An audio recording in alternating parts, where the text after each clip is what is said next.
Well, and here's my question to you, and that is, you're there in the hearing, you're listening to Mhm. the justices. Sometimes they tip their hands about how they're going to Sure. go in a particular argument. What did you detect from how the justices treated the arguments on both sides? Well, as always, you never know if they're just being devil's advocates. But uh, having watched them enough, Mhm. it's your standard split for the four liberal judges versus the four conservative justices, and Kennedy being in the middle. And it's no you don't have to read any tea leaves to know how Justice Thomas, he didn't speak at all, of course. Justice Thomas, back in 2009, the last time this was visited, said, I would overturn it right now. So you have Scalia, Thomas, Alito, Roberts. Chances are for overturning it. You have Ginsburg, Sotomayor, Kagan, and I'm missing one, Breyer. Mhm. Both, all four of them saying, this is still necessary. This is still going on. The problem has not been solved. And Kennedy in the middle. And of course, the big news out of this was Justice Scalia's saying that the Voting Rights Act was a perpetuation of racial entitlement, which shocked the entire courtroom, and everyone's been abuzz about this. Interestingly, I went back through and went through Scalia's writings over the years. I was surprised by him saying this, but he's written it many times before, going all the way back to 1979. We're talking with Shane Farnan, who is the Supreme Court reporter for Talk Radio News Service, also a friend of We Act Radio. Shane was in the courtroom this past week when the court heard the challenge from a small place in Alabama to the Voting Rights Act.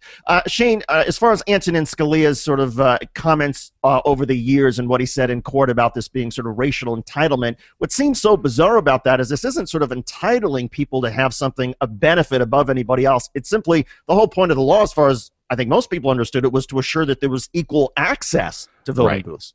Well, I think his entitlement argument, not that I can get inside of his brain, is that the law itself, that protection that's there, is an entitlement that other people don't have in other states or of different races. So the entitlement itself is that protection.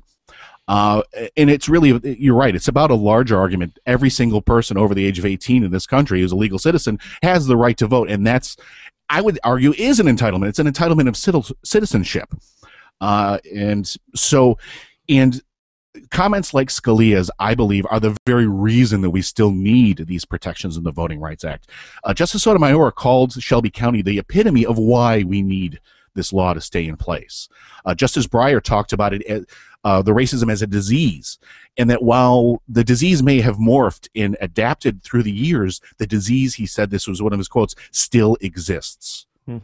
A decision is expected, I assume, sometime this spring. What are the ramifications if, in fact, this conservative court decides to get rid of this section of the Voting Rights Act?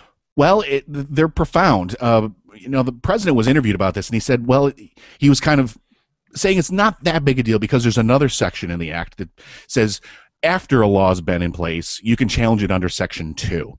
But I would argue that the effects will be huge because we know, especially from our last election, that the Republicans specifically in state houses really like to change laws to strip people of the right to vote. And if they can do it close enough to the election where you don't have the time to mount a legal challenge after the fact, the election will go by, these laws will be in place for that election, and then maybe 2 years down the road, you'll get a judgment in your favor, but the election will have already happened. So it could have huge ramifications in the upcoming elections. Shane, we always like to talk about actions that people can take to influence outcomes. Obviously, there's nothing anybody can do now as far as the Supreme Court, but let's suppose the Supreme Court does overturn this.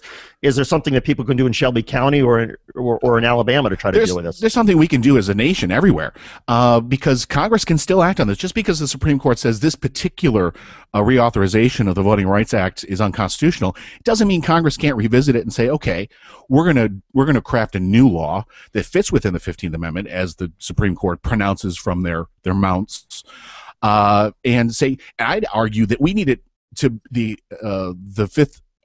Section 5 to be expanded, because this has happened in Ohio, it's happening in Pennsylvania. It shouldn't just be limited to the Old South, I believe. I'm with you. Shane Farnan, Supreme Court reporter, friend of We Act Radio. Shane, thanks as always for being on the program. We appreciate it. Thank you, David. Have a great day.